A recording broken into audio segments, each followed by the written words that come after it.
வாழ்க வையகம், வாழ்க வையகம், வாழ்க வளமுடன். குரு வாழ்க, குருவே துணை. சிந்தனையை, உடல் நலத்தை சீர் அமைத்து உய்வித்த குருவே வாழ்க, வாழ்க வளமுடன், வாழ்க வளமுடன், வாழ்க வையகம். கனடா ஸ்கை யோகா அறக்கட்டளையை சிறப்பாக நடத்தி வருகின்ற ஆன்மீக அன்பர்கள், குறிப்பாக பேராசிரியர் முனைவர் சிவசங்கர் ஐயா அவர்கள் மற்றும் இந்த சிறப்பு நிகழ்ச்சியை கலந்து வருகின்ற அன்பர்கள் அனைவருக்கும் அருட்தந்தை வேதாத்ரி மகர்ஷி அவர்கள் சார்பாக வாழ்க வளமுடன் என்ற வாழ்த்துக்களையும் எனது அன்பு கலந்த பணிவான வணக்கத்தையும் சமர்ப்பித்து குருவின் குரல் தொடர் சிந்தனையின் 26ஆம் பாகத்தில் கவலை ஒழித்தல் பயிற்சியை பற்றிய 4ஆம் பாகத்தில் மேலும் சில கருத்துக்களை இப்போது நாம் பகிர்ந்து கொள்ள இருக்கின்றோம். சென்ற வகுப்பிலே கவலைக்கான காரணங்கள், அதாவது நோய், வறுமை, கடன், கருத்து வேறுபாடுகள், பொருள், புகழ், செல்வாக்கு, புல இன்பங்களில் இரக்கம் மற்றும் மரண பயம், இவைதான் கவலைக்கான காரணங்கள். இவற்றை தவிர்ப்பது எப்படி? இவை ஏன் தோன்றுகின்றன என்ற காரண காரியங்களை சிந்தித்து அதை எப்படி நீக்குவது என்ற ஒரு பயிற்சியின் மூலமாக தவிர்த்து கொண்டால்தான் கவலை இல்லாத வாழ்க்கை சாத்தியமாகும் என்பதனால் இவற்றை பற்றி சற்று விரிவான ஒரு விளக்கத்தை நாம் பார்க்க வேண்டியிருக்கிறது. நோய் இல்லாத மனிதனே கிடையாது என்கின்ற அளவுக்கு இன்றைக்கு உலக அளவிலே மருத்துவ உலகம் ஒரு வெற்றிகரமான தொழிலாக அமைந்திருக்கிறது. சரி, நோய் ஏன் வருகிறது? எல்லோருமா மருத்துவமனைக்கு போகிறார்கள்? 5 அறிவு வரைக்கும் உள்ள விலங்கினம், பறவை இனங்களுக்கு எத்தனை மருத்துவமனைகள் உள்ளன? கிராமங்களில் எங்காவது ஒரு கிராமத்திற்கு ஒரு மருத்துவமனை என்று இருக்கும். ஆனால் மனிதனுக்கு தெருவுக்கு ஒரு மருத்துவமனை, ஒரு நகரத்திற்கு 4 அதிநவீன மருத்துவமனைகள். இவை இவ்வளவு இருந்தாலும் அங்கே இடம் கிடைக்காது. இவ்வளவு நோயாளிகள் பெருகுவதற்கான காரணங்கள் என்ன?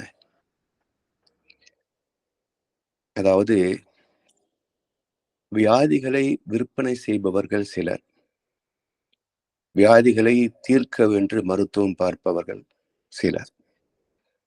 இப்படி 2 முனைகளுக்கு மத்தியிலே மனித வாழ்க்கை அல்லல் படுகிறது. வியாதிகளை விற்பனை செய்பவர்கள் யார்? இனிப்பு பலகார கடைகள், அடுமனை பேக்கரி, அந்த உணவு உற்பத்தியாளர்கள், பிறகு உணவகங்கள், ஹோட்டல்ஸ், இவை எல்லாம் புது புது சுவையான உணவுகளை தயாரித்து தேவையற்ற கொழுப்பு மற்றும் இரத்த குறைபாடுகளை ஏற்படுத்தி அவற்றின் மூலமாக நோய்களை உருவாக்குகிறார்கள். இதை தீர்ப்பதற்கு என்று மருத்துவமனைகள் தோன்றுகின்றன.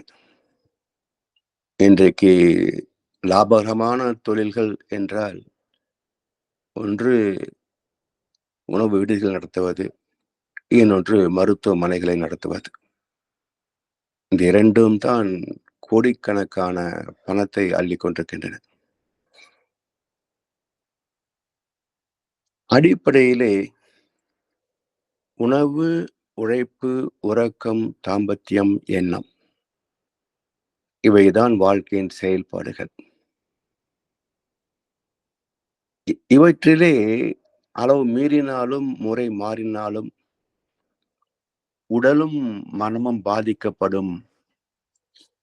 அந்த பாதிப்பு தான் நோய்களுக்கு வித்து என்பதை தெரிந்த படித்தவர்கள். பாமரனுக்கு கூட ஓரளவுக்கு தெரியும். ஆனா படித்தவர்கள் நாகரிகம் என்ற பெயரினால் கண்டதை கண்ட நேரங்களில் சாப்பிடுகின்ற பழக்கம் படித்தவரிடத்திலே தான் அதிகம் உண்டு. பாமரரிடத்திலே கிடையாது. அது மட்டுமல்ல, இயற்கையில் எந்த ஜீவனும் அளவு முறையை மீறுவது கிடையாதுங்க. உடல்நிலை பாதிக்கப்பட்டது என்றால், லங்கனம் பரம ஔஷதம் என்று கண்டுபிடித்தவன் மனிதன். ஆனால் அதை பின்பற்றுபவை ஐந்தறிவு ஜீவராசிகள் மட்டும்தான். அதாவது உபவாசமே சிறந்த மருந்து. லங்கனம் பரம ஔஷதம். உபவாசமே சிறந்த மருந்து. உடலுக்கு அவ்வப்போது போதிய ஓய்வு கொடுத்தால்தான் அது அடுத்த நாள் கடமைகளை செய்வதற்குரிய புத்துணர்ச்சியை பெறும். அந்த ஓய்விலே கூட கை வைக்கின்ற ஒரு கலாச்சாரம். நேரத்திற்கு உறங்காமல் இரவு 10 மணிக்கு மேல் 12 மணி வரைக்கும் கூட அசைவத்தை உண்ணுகின்ற ஒரு கலாச்சாரம். இது எல்லாம் எப்படி யார் திருத்த முடியும்னு நினைக்கிறீங்க? சொன்னாலும் கேட்க மாட்டாங்க. வியாதி வந்த பிறகு ஐயோ வந்துவிட்டது என்றால் யார் காரணம்? என்ன செய்ய முடியும்? மருத்துவமனைக்கு ஓடி போய் டாக்டர் எப்படியாவது என்னை காப்பாத்துங்கள் என்றால் அவர் என்ன செய்வார்? சமீபத்தில ஒரு வாட்ஸ்அப்ல ஒரு நகைச்சுவை வந்திருந்தது. ஒருவர் உடம்பு சரியில்லை என்று மருத்துவரிடத்திலே போகிறார். அவர் சில மருந்துகளை குறிப்பு தருகிறார். இவர் கேட்கிறார், டாக்டர் இந்த மருந்துல சைடு எஃபெக்ட் வருமா என்று கேட்கிறார். அப்ப அந்த டாக்டர் சொல்றாரு, இந்த பீஸா, பர்கர் என்று கண்ட சாப்பிட்டியே, அப்போ அந்த முதலாளி கிட்ட போய் சைடு எஃபெக்ட் என்னன்னு கேட்டியா? மருந்துக்கு மட்டும் சைடு எஃபெக்ட் கேட்கிற, சாப்பிடு போ என்று விரட்டுவதாக ஒரு நகைச்சுவை காட்சி வந்தது என்றாலும் உண்மை இதுதான். எந்த உணவகத்திலேயும் இதனுடைய சைடு எஃபெக்ட் என்ன என்று நாம் கேட்பதில்லை. அது மட்டுமல்ல, இதுல என்னென்ன பொருட்கள் சேர்ந்து தயாரிக்கப்பட்டது என்ற விவரமும் அதுல இருக்காது. அப்ப எதையோ சாப்பிடுகிறோம், என்னவோ விலை வருகிறது. என்ன என்று சொல்வதற்கு கூட நமக்கு தெரியாது. என்னவோ சரியில்லை, வயிறு ஒரு மாரி இருக்கு டாக்டர்ன்றோம். இதை ஒரு என்னுடைய நண்பர் மருத்துவர்கிட்ட கேட்டேன். ஒரு மாதிரியா இருக்கு என்று நாங்க சொல்றோமே, நீங்க என்ன மாதிரியா புரிஞ்சுக்குவீங்கன்னு கேட்டேன். ஒரு மாதிரியா புரிஞ்சுக்குவோம் என்று நகைச்சுவையோடு அவரும் சொன்னார். இப்போ என்னன்னா, நம்முடைய முக பாவனைகள் நாம் சொல்லக்கூடிய சிம்டம், இதை வைத்து ஓரளவுக்கு புரிந்து கொண்டு அதற்கு சிகிச்சை தருகிறார்கள். ஆனால் prevention is better than cure.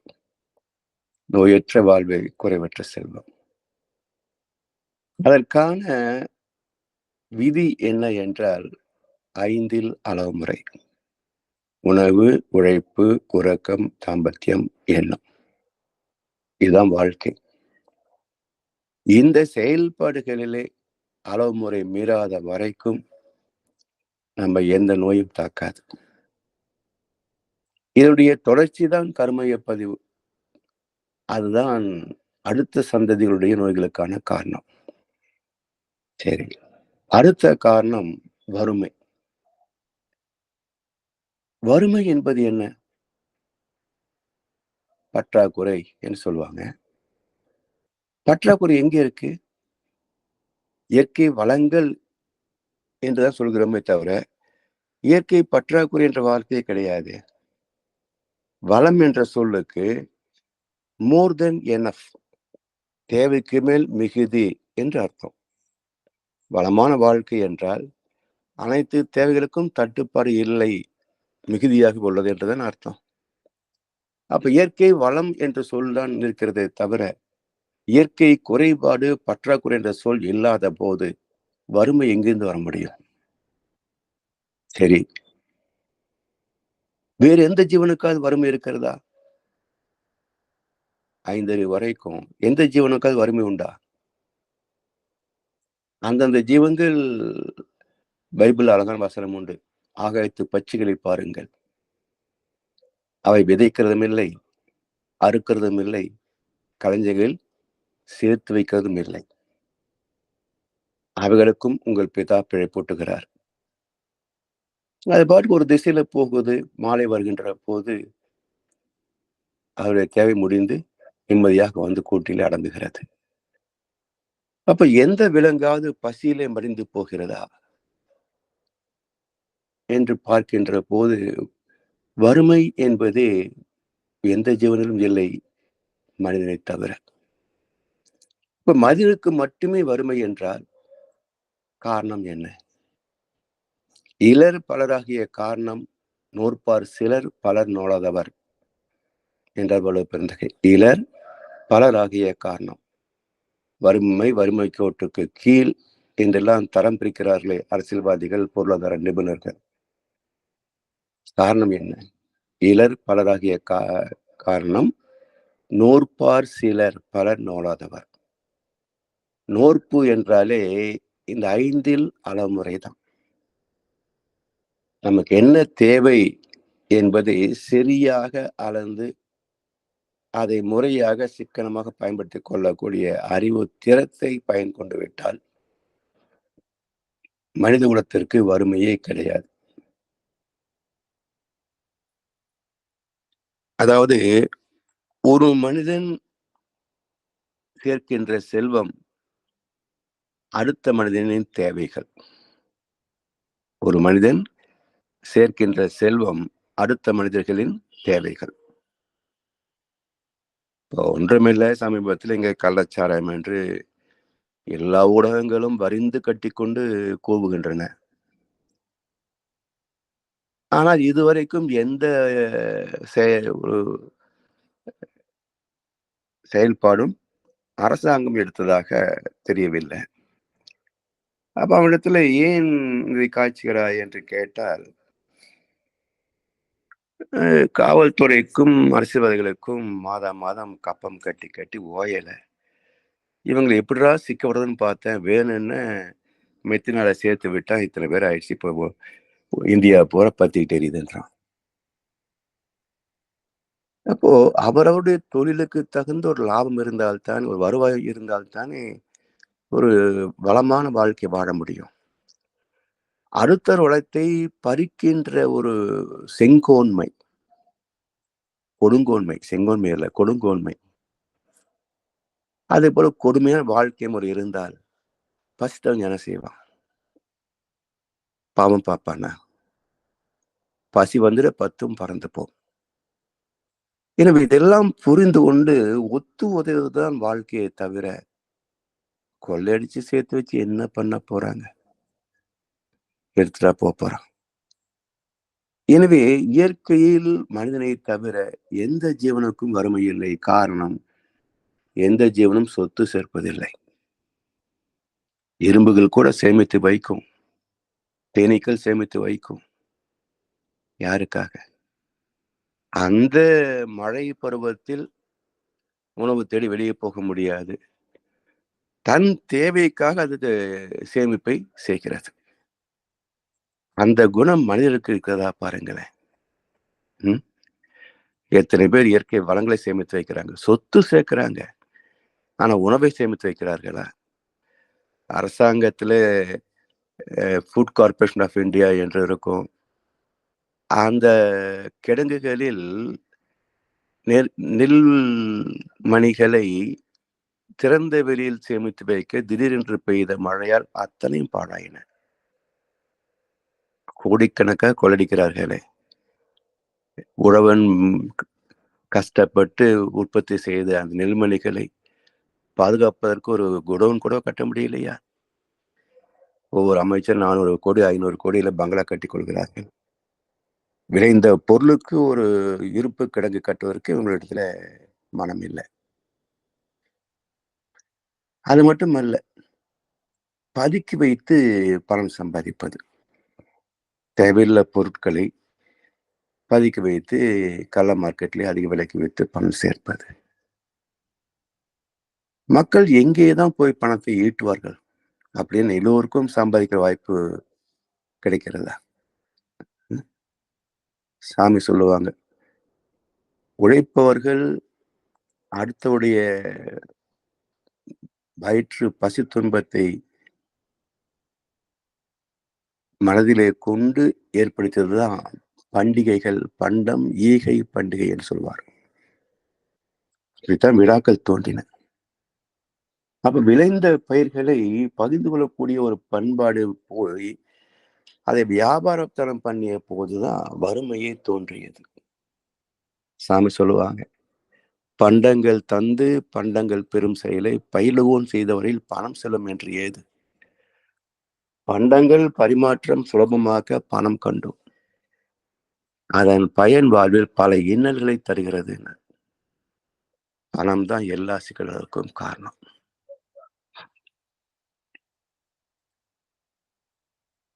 அதை பட்டுக்கோட்டை அழகா சொல்லுவார், இருப்பதை எல்லாம் பொதில் வைத்தாலே எடுப்போர் யாரும் இல்லை. பதுக்குற வேலையும் கிடையாது, ஒதுக்குற வேலையும் கிடையாது. எனவே இயற்கையாக உள்ளவற்றை பகிர்ந்து கொள்வதும், ஏற்கனவே பார்த்தோமே திறமை இன்மை, அப்ப அதனால் வரக்கூடிய கவலைகளை வறுமை நீக்குவதற்கு திறமையை வளர்த்துக் கொள்ள வேண்டும். வறுமை நிலைக்கு பயந்து விடாதே, திறமை இருக்க மறைந்து விடாதே, திருடாதே பாப்பா திருடாதே என்று பட்டுக்கோட்டை ஒரு அறிவுரை சொல்கிறார். அடுத்ததாக கடன். வறுமை வந்தால் கடன் வந்துதான் தீரும். ஏன்னா ஆசைகளால் கடன் வாங்குவதும் உண்டு, அடிப்படை தேவைகளுக்காக கடன் வாங்குவதும் உண்டு. ஆசைகள் காரணமாக வாங்க கொடுக்கப்படுகின்ற கடன்களை தவிர்ப்பதற்கு சிந்தனை, சிக்கனம், சீர்திருத்தம் வேண்டும். அவசிய தேவைகளுக்காக வாங்குகின்ற கடன்களை என்ன செய்ய முடியும்? உணவு, கல்வி, மருத்துவம், இதற்காக எத்தனை பேர் கடனாளிகளாக உலகத்துல வாழ்கிறார்கள்? இதையெல்லாம் எப்படி போக்க முடியும்? அது மட்டுமல்ல, கடன் இலவசமாக தராங்க. அதற்கு ஒரு வட்டி என்று ஒரு கூடுதல் தொகை.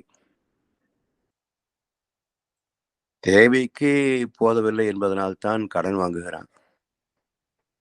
அதற்கு தனி வட்டி, கூட்டு வட்டி, நாள் வட்டி, மாத வட்டி, தின வட்டி, கூட்டு வட்டி என்று மீட்டர் வட்டின்னு இருக்குங்க. ஒரு மணி நேரத்துக்கு இவ்வளவுன்னு கூடிக்கிட்டே போகும். அப்படியெல்லாம் இருக்கிறது இந்த உலகத்துல. இப்ப இதெல்லாம் எப்படி கட்ட முடியும்? அவன் எப்படி சம்பாதிப்பான்? இப்போ இப்படி மனித நேயம் முடிந்து போச்சு. மனித நேயமே மரணித்து விட்டது என்ற அளவுக்குத்தான் மக்களுடைய மனோபாவம் இருக்கிறதே தவிர, அடுத்தவர்கள் உணர்வுகளை யாரும் மதிக்கின்ற பாவனையே குறைந்து போச்சு. சரி, கடன் கொடுத்தாலும் வாங்கினாலும் கவலை நிச்சயம். ஏன்னா கடன் வாங்கினவனுக்கு அவன் நல்லவனாக இருந்தால் திருப்பி கட்ட வேண்டும் என்ற கவலை. கெட்டவனுக்கு கவலை இல்லை, அவன் முடிஞ்ச வாங்கிட்டு போகட்டும். இப்போ கெட்டவனுக்கு கடன் கொடுத்தவன் அவன் வருத்தப்படுவான், இவன் கொடுத்துட்டுமே எப்படி வசூல் பண்றது, வட்டி இல்லாவிட்டாலும் பரவாயில்ல அசலாவது வந்து சேரணுமே என்று அவன் கவலைப்படுவான். சரி, கெட்டவனுக்கு ஏன் இவன் கடன் தர்றான் என்றால் அவன் தான் எவ்வளவு வட்டி கேட்டாலும் சரி இப்படிம்பான்.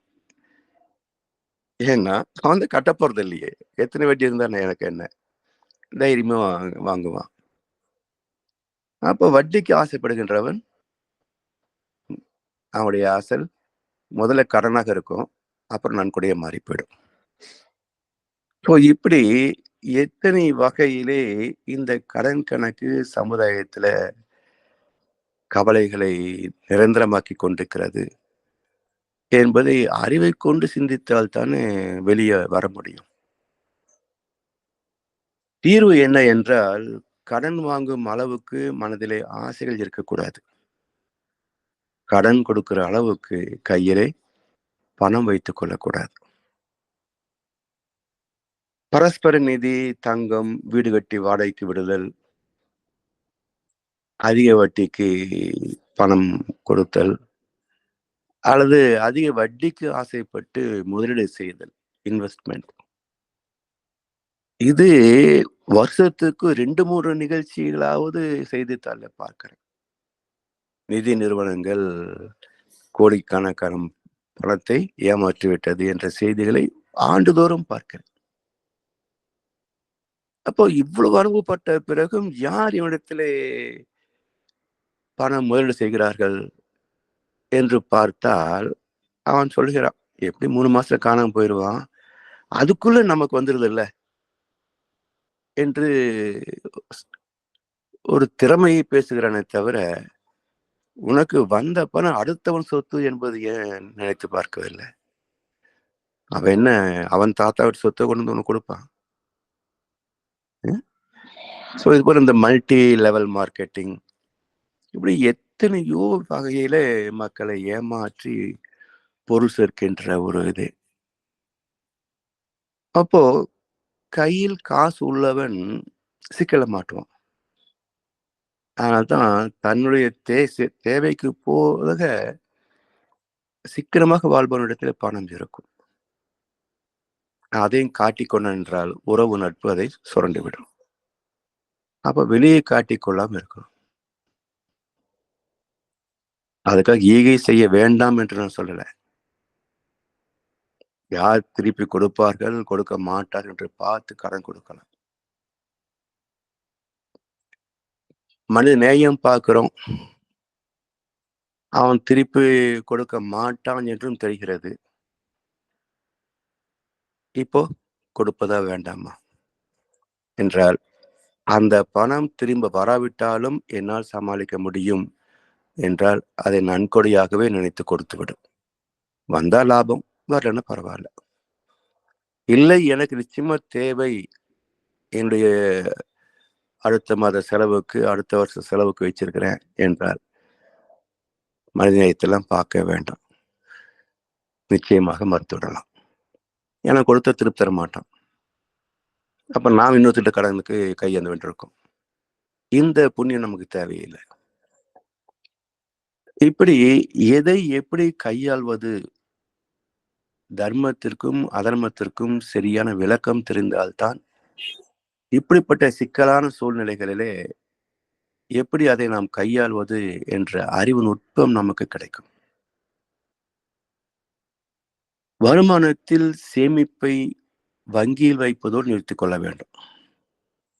Online trading, share market, metal market, அது இது இதுல போனாலும் அவன் காசு யாரும் நம்ம தரமாட்டான். எந்த தொழிலிலேயும் ஒரு நியாயமான தொழிலில 10, 15% மேல் சம்பாதிக்க முடியாது.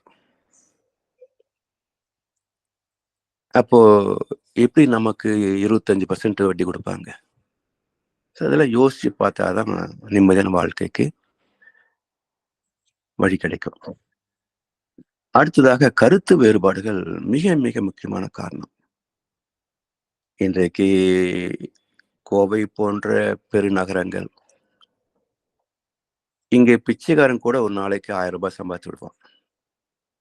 கோவை போன்ற நகரங்களிலே பிச்சைக்காரன் கூட ஒரு நாளைக்கு 1000 ரூபாய் சம்பாதித்து விடுவான்.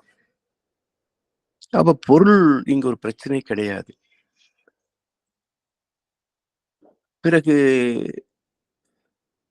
எத்தனை குடும்பங்கள் நிம்மதியாக வாழ்கின்றன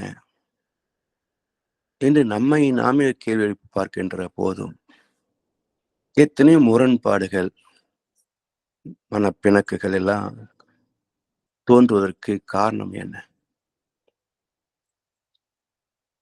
மனமே பெரிய பிரச்சனை. என மனதின் அடிப்படை இயல்பே கக்னிசன் டிஸ்கிரிமினேஷன். பேதம் பார்ப்பது மனதின் அடிப்படை இயல்பு. மனம் தோன்றிய போதே பேதம் பார்ப்பதுதான் மனமாகவே மாற்றம் பெற்றது. சோ உணர்தல், பிரித்தறிதல், துய்த்தல், இதுதானே உயிர்களுடைய அடிப்படை வாழ்க்கை. அப்போ எது நடந்தாலும், ஐம்புலன் மூலமாக எதை நாம் உணர்ந்தாலும், அந்த உணர்வுக்கு அடுத்த இடமே டிஸ்கிரிமினேஷன் தான். பிரித்து பார்ப்போம். அப்படி பிரித்து பார்ப்பதிலே நன்று தீது, தர்மம் அதர்மம் என்று பார்த்தால் சிக்கல் தீரும். ஆனா நம்ம எப்படி பார்க்கிறோம்? மானம், அவமானம், மரியாதை, அவமரியாதை, லாபம், நட்டம், இப்படித்தான் பார்க்கிறோம். அப்ப அந்த அடிப்படை ஈகோ. தன்னை யாரும் பாதித்து விடக்கூடாது, தன்னை யாரும் இதை செய் அதை செய் என்று உத்தரவிடக்கூடாது. ஆனா நம்முடைய சொல்லுக்கு எல்லோரும் செவிசாய்க்க வேண்டும், கீழ்ப்படிந்து நடக்க வேண்டும் என்ற அந்த ஆணவத்தனம் எல்லோரிடத்திலும் உண்டு. பயிற்சி செய்கிறவர்களெல்லாம் ஆணவத்தை நீக்கி விட்டோமா? தவம் செய்கிறோம், நம்ம இடத்துல ஆணவம் இல்லையா? இன்னும் சொல்ல போனா நம்ம இடத்துல ஆணவம் உச்சத்தில் இருக்கும். ஏன்னா பல விஷயங்கள் நமக்கு தெரியுமே. அந்த ஆணவத்துக்கு வித்யா கர்வம்னு பேருங்க. மிக ஆபத்தான கர்வம் அது. சாதாரண கர்வத்தை விட ஆபத்தான கர்வம் வித்யா கர்வம். சோ இதை வைத்துக் கொண்டு சமாளிக்கிறது இருக்க பெரும் போராட்டம் வாழ்க்கை. பல சமயங்களிலே இந்த மனதோடு மல்லு கட்டி போராடுவதை விட, இந்த குருச்சேத்திர யுத்தத்தை சொல்லுவாங்களே, வெற்றி பெறுவது அல்லது மாண்டு விடுவது. சத்திரியன் ஒன்று கொல்வான் அல்லது கொலைப்படுவான். அது போல வாழ்க்கை ஒன்றா வெற்றியா முடியணும், இல்ல முடிஞ்சு போகணும். அப்படி இருந்தா பரவாயில்லையேன்னு தோணும். இது சாக முடியாம, ஜெயிக்க முடியாம, என்ன இது குருச்சேத்திர இந்த வாழ்க்கை. அப்ப தினசரி ஒவ்வொரு கணமும் இந்த மனதோடு போராடுவதே வாழ்க்கை என்றால் இதுல என்ன இனிமை இருக்கிறதுங்க? சோ இப்படி இதுக்கு காரணம் என்ன? பல வகையான தன்னுடைய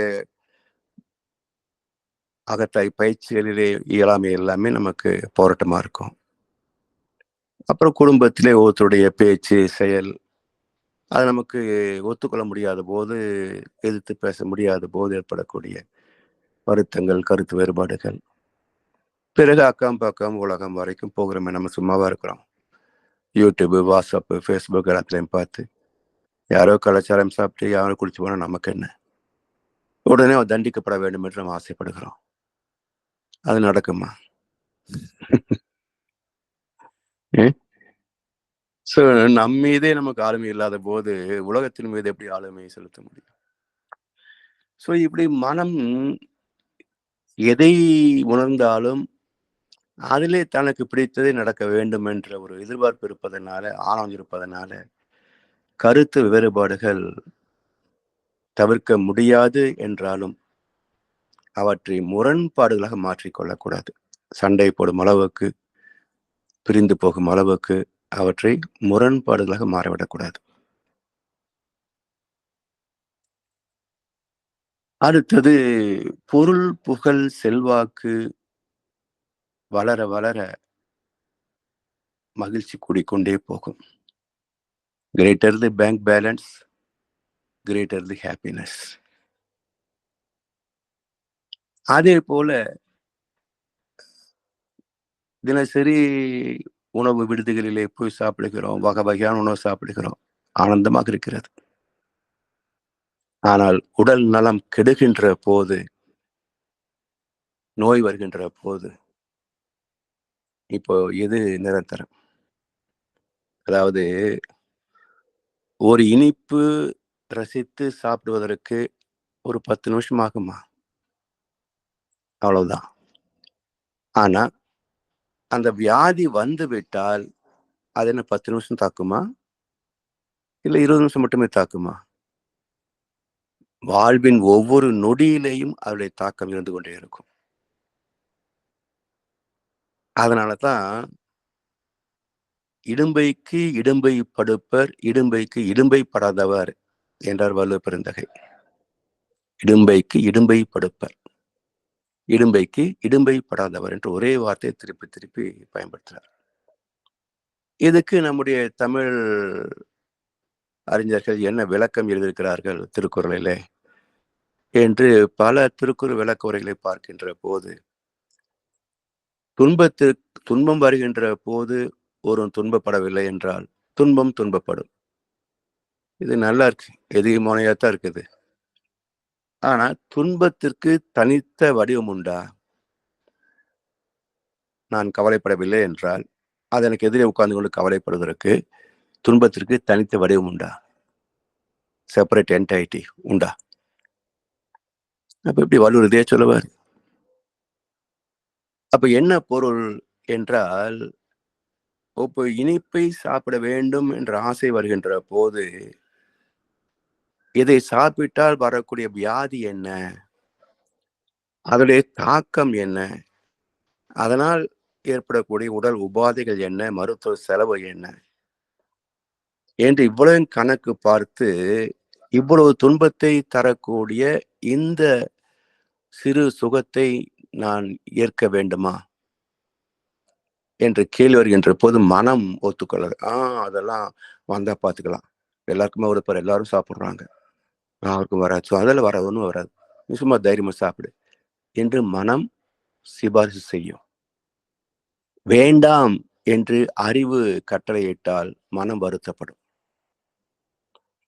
அப்போ நாளைக்கு வியாதி வந்த பிறகு பெருமளவு வருத்தப்பட போகிறாயே மனமே, அதற்கு பதிலாக இன்றைக்கு சாப்பிட முடியவில்லையே என்று சிறிது நேரம் கவலைப்படு.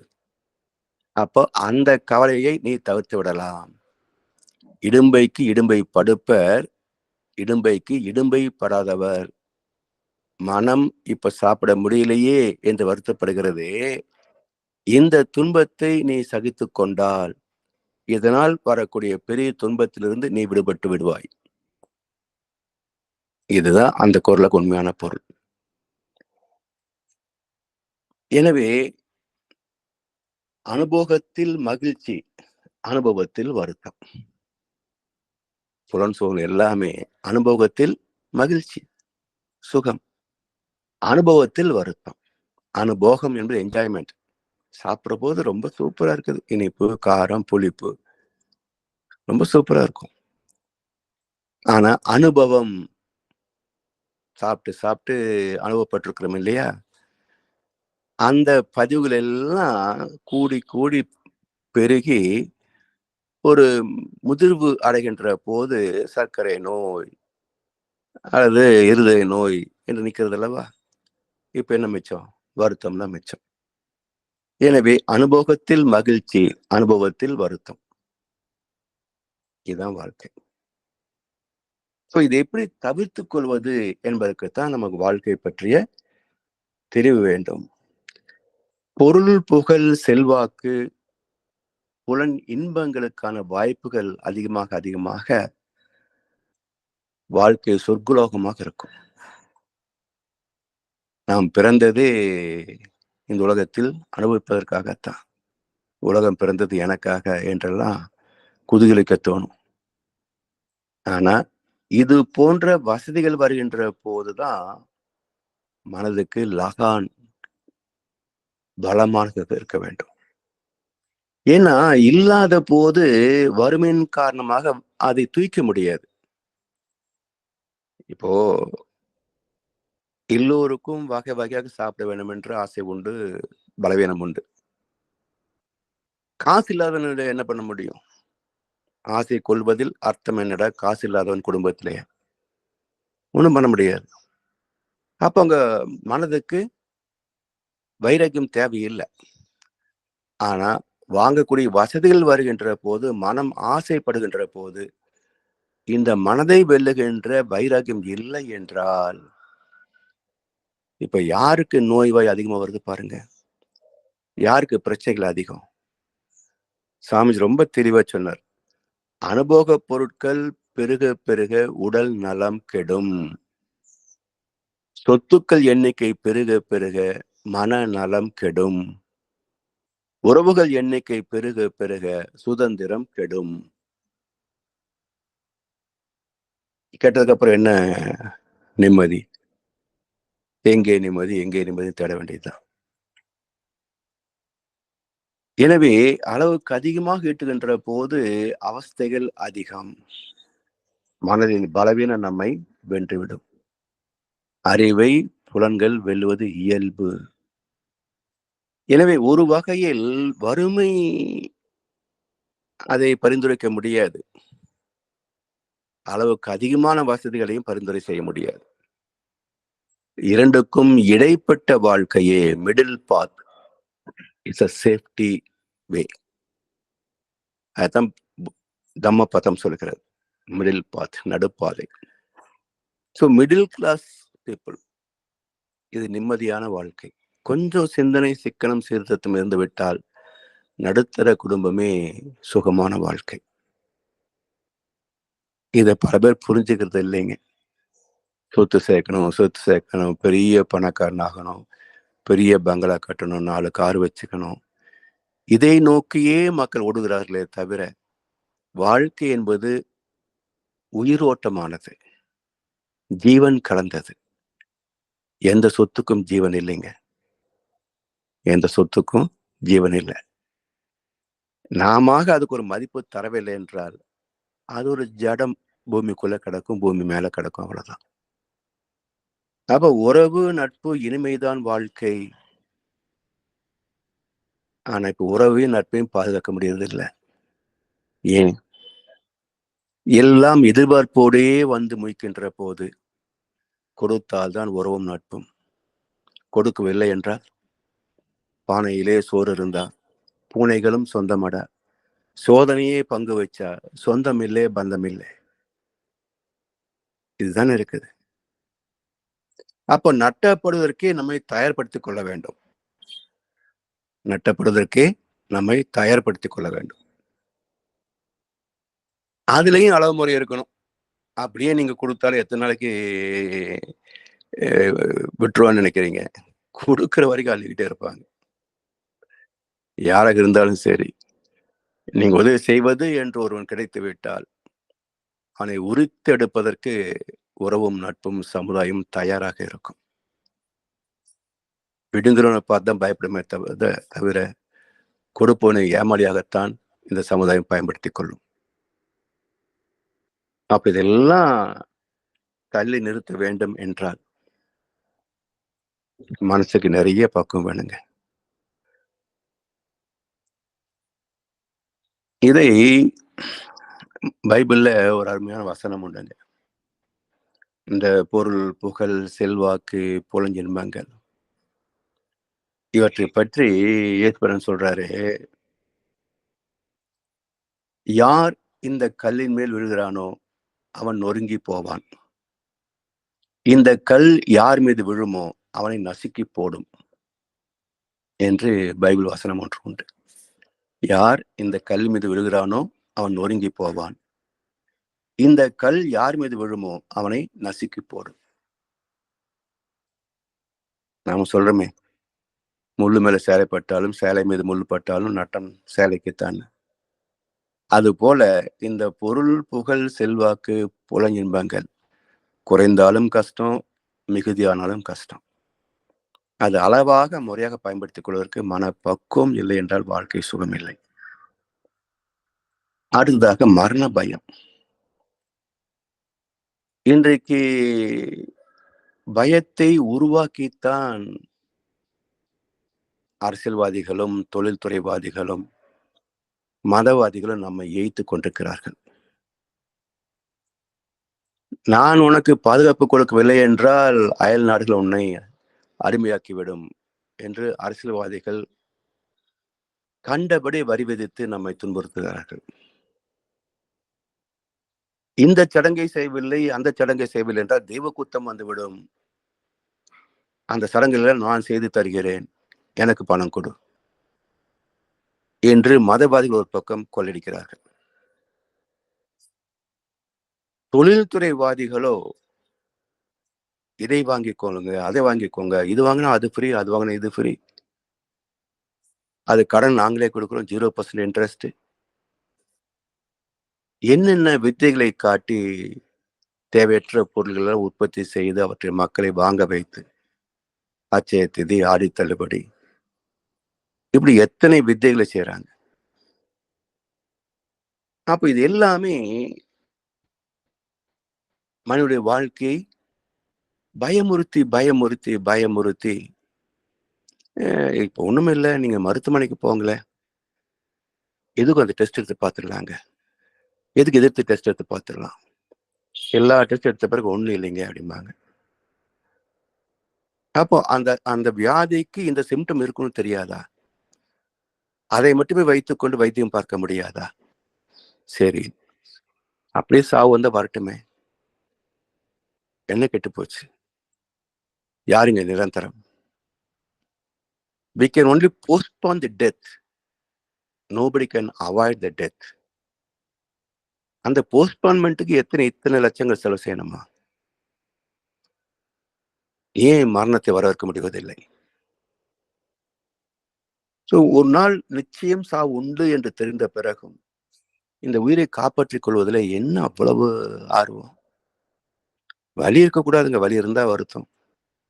வலி இல்லாத மரணம் வந்தா சரி, ஓகே, ரைட், போக வேண்டியது தானே. அதான் பிரார்த்திக்கணும், ஆண்டவா தயவு செய்து இந்த ஆஸ்பத்திரியில எனக்கு போட்டுறாத, வலியில துடிக்க விடாத, நிம்மதியை சாக விடு. அதுதான் பிரார்த்தனை செய்யணும். அப்ப மரணம் பற்றிய பயம் ஏன் என்றால் வாழ்க்கையை நிறைவாக வாழவில்லை. அதாவது வள்ளுவர் என்ன சொல்றாருன்னா,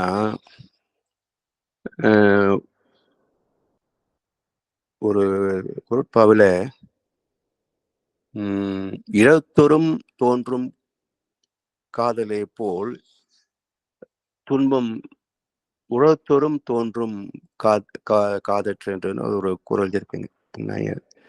அதாவது ஊழ் அதிகாரத்துல கடைசி நினைக்கிறேன், இல்ல சூது அதிகாரத்துல கடைசி குரல் 940 நினைக்கிறேன் குரல் நம்பர். அதுல என்ன கருத்துன்னா, சூதாட்டத்துல வெற்றி பெறுகின்றவன் ஒரு கட்டத்தில் இன்றைக்கு வசூல் போதும் என்று இருந்து விடுவான். ஆனா தோற்று கொண்டிருப்பவனும் அந்த ஆட்டத்தின் மீது ஈர்ப்பு அதிகமாகும், உணவருந்து போக மாட்டான், சிறுநீர் கழிக்கவும் போக மாட்டான், தொடர்ந்து ஆடிக்கொண்டே இருப்பான், தூங்கவும் கூட மாட்டான். அப்ப இடத்தொரும் காதலிக்கும் சூதே போல், எந்த அளவுக்கு லாஸ் இழப்பு தோன்றிக் கொண்டு இருக்கிறதோ அந்த அளவுக்கு சூதாட்டத்தின் மீது காதல் அதிகமாகும். அது போல வாழ்க்கையில் நோய், பிரச்சனைகள், துன்பங்கள் அதிகமாக சந்திக்க சந்திக்க சந்திக்க வாழ்க்கையின் மீது காதல் அதிகமாகும் என்று சூது அதிகாரத்திற்கு இதை சொன்னாலும் வாழ்க்கைக்கும் இது பொருத்தமானதுதான். ஏன் இந்த மனோபாவம் என்றால், மனதின் தேடல் என்பது துன்பத்தை தவிர்த்து இன்பத்தை துய்த்து அமைதியை லயித்து பேரின்பத்தில் கலப்பது. இதுதான் the purpose of life, way of life. வாழ்க்கையின் பயணமே இப்படித்தான் இருக்கணும். ஆனால் இத்தனை ஆண்டுகள் வாழ்ந்திருந்தாலும் இன்பத் துன்பங்களிலேயே மாறி மாறி உழந்ததுனால அமைதியையும் அடையாளம் காண முடியவில்லை, பேரின்பத்தில் திளைப்பதற்கும் வாய்ப்பே இல்லை. அப்ப இந்த மனம் எப்படி நிறைவு கொள்ளும்? அது தேடுகின்ற இன்பம் தெய்வீகம், ஆனா கொடுக்கப்பட்ட இன்பங்களோ தற்காலிகமான சிற்றின்பங்கள். அதனால் மனம் அதிலே நிறைவு பெறவில்லை. அப்ப நிறைவு பெறாத போது வாழ்க்கை எப்படி முடித்துக் கொள்வதற்கு மனம் இடம் கொடுக்கும்? அப்ப யார் இந்த வாழ்க்கையை நிறைவாக வாழ்கிறார்களோ, யார் இந்த வாழ்க்கையின் இயல்பை புரிந்து கொள்கிறார்களோ அவர்கள் மரணத்தை வரவேற்பார்கள், மரணத்திற்கு பயப்பட மாட்டாங்க. வலிக்கு பயம்தான், ஆனா சாவுக்கு பயம் இல்லை. எனவே பிறக்கின்ற போதே இறக்கின்ற தேதி இருப்பது என்பது மெய்தானே. இது யார் தடுக்க முடியும்? அது மட்டுமல்ல, தான் நேசிக்கின்ற சொந்த பந்தங்கள், உறவு, நட்பு, அவர்களை பற்றிய மரண பயமும் சில பேருக்கு உண்டு. தன் இறப்பை பற்றிய கவலை, மற்றொரு இறப்பை பற்றிய கவலை, இதெல்லாம் எப்படி நீக்க முடியும்? வாழ்க்கை பற்றிய தெளிவு இல்லாத வரைக்கும் இவற்றை நீக்க முடியாது. உறவினர், நண்பரின் இறப்பின் போது அழுவது இயற்கை, தவிர்க்க முடியாது. காரணம் உயிர் தொடர்பு.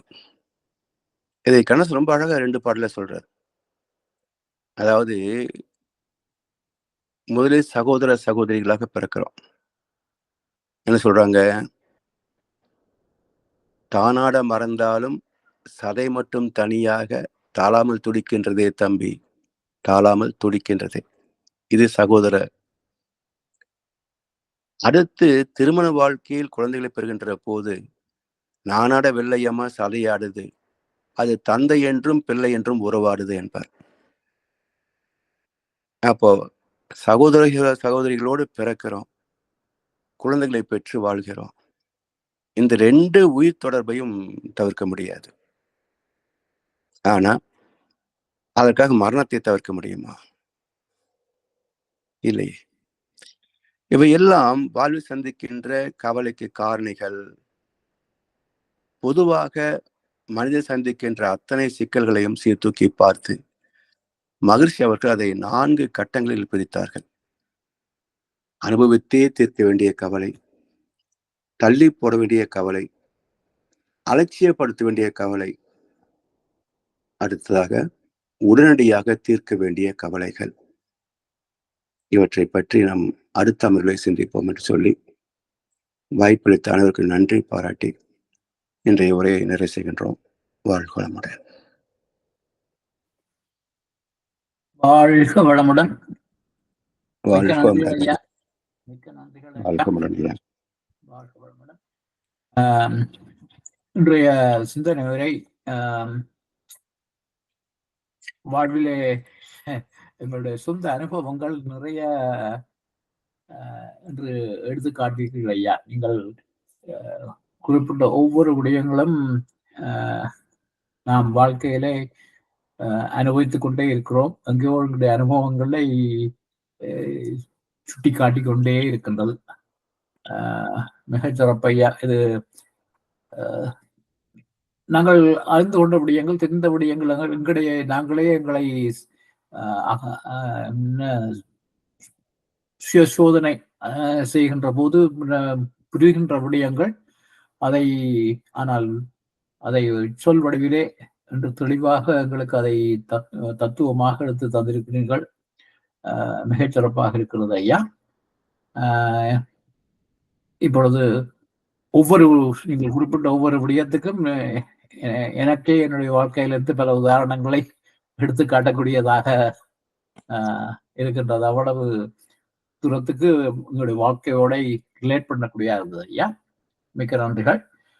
அன்பர்களுடைய கேள்வி பதில் பகுதிக்கு செல்வோம். தனா ஐயா ஏற்கனவே கையெழுத்திட்டார். வாழ்க வளமுடன் தானே ஐயா. வாழ்க வளமுடன் ஐயா. வாழ்க வளமுடன் ஐயா. கடந்த ஒரு கிழமையாக உங்களுடைய சிந்தனை நான் திருப்பி கேட்டுட்டு ஒரு சிந்தனை ஓடிக்கொண்டிருந்தது என்னன்னு சொன்னா, அதை நீங்க இன்னைக்கு ஆரம்பத்தில் அதை வச்சு தொடங்கினீங்க. அதான் சொல்றேன். நான் இந்த மிருகங்களை பற்றி நான் அவரோட இதை பற்றி பேசிட்டு இருந்தேன். இந்த மிருகங்களை எடுத்து பார்க்கும் பொழுது 5 ஜீவன்கள், அதுகளுக்கு அந்த இறப்புன்றது நான் விவாதிச்ச வரையில ஒரு குறிப்பிட்ட காலம் எவ்வளவு வாழ்க்கைன்னு குறிப்பிட்ட காலம் வரைக்கும் வாழுது. இப்ப நாய்க்கு இத்தனை வருடம்டா அத்தனை வருடம் வரைக்கும் நாய் வாழுது. இப்படி ஒவ்வொன்றும் அந்த வாழ்க்கை அது வரைக்கும் வாழுது. ஆனால் இதுவே ஒன்றும் வெயிட்டேஜ் செய்வதில்லை, ஒன்றுமே செய்கிறதில்லை, எக்ஸசைஸ் ஒன்றுமே செய்கிறதில்லை. ஆனால் ஒழுங்கா வாழ்ந்து கொண்டே போகுது. மனித வாழ்க்கை எடுக்க அரிது அரிது மாநிலராவது அரிது என்று ஒரு அவையா சொன்னார். அப்படி எனக்கு அது தெரியும். மனிதனா பிறப்பதே பெரிய அருமையான வாழ்க்கைன்னு சொல்லி. அப்ப என்னத்துக்காக இப்ப மிருகங்கள்ட்ட வாழ்க்கை பார்க்கும் பொழுது ரெண்டையும் கம்பேர் பண்ணும் பொழுது மிருகங்களும் அப்படி இந்த நான் சொன்னேன், அதாவது வந்து எந்த மெடிடேஷன் இல்லை, எக்ஸசைஸ் இல்லை, ஒன்றும் இல்லை, அது ஒழுங்கா வாழ்ந்துட்டே போகுது. அப்ப ஏன் மனிதனால இப்படி வாழ முடியவில்லை இயற்கையில? அவங்க விலங்குகள் ஏன் அரிது மாநில பிறத்தில் அரிதுன்னு சொல்றாங்கன்னா, 5 வரைக்கும் உள்ள வாழ்க்கை உடல் சார்ந்த வாழ்க்கை மட்டும் அல்ல, எதையுமே ரசிக்க முடியாது. நீங்க நாய்க்கு பிரியாணி போடுங்க, தயிர் சாதம் போடுங்க, ரெண்டும் ஒரே மாதிரி தான் சாப்பிடும். ஆனால் ஒரு மனிதனுக்கு போட்டு பாருங்க, தயிர் சாதமா, வெறும் தயிர் சாதம் தானா அப்படிமா, பிரியாணியா, ஹாய் பிரியாணியுமா. அப்ப ரசித்து தூக்கின்ற சிறப்பு மனிதத்துல தான் இருக்கு. அது மட்டும் இல்ல, இயற்கையினுடைய வளங்கள் அத்தனையும் இதுக்கு எத்தனை வசதிகளாக மாற்றிருக்கிறோம். இது எல்லாமே மனித அறிவின் பகுத்தறிவின் சிறப்பு தானே. அது மட்டும் இல்ல, தெய்வத்தையே அறிந்து மதித்து பயன் கொள்ளக்கூடிய அறிவுத்திறம் மனிதனுக்கு மட்டும்தான் இருக்கு. இவ்வளவு சிறப்புகள் உடைய அறிவுக்கு 6வது அறிவு, பகுத்தறிவு, மெய்யறிவு, மெய் உணர் அறிவுன்னு பேரு. அதனால் இது மிக சிறப்பான ஒரு அற்புதமான பிறப்பு மனிதன். ஆனா சிக்கல் ஏன் வந்ததுன்னு பாருங்க. சிக்கல் ஏன் வருது? இப்போ குழந்தை பசிக்குது, அழுகுது, உடனே அம்மா தாய்ப்பால் கொடுக்குறாங்க.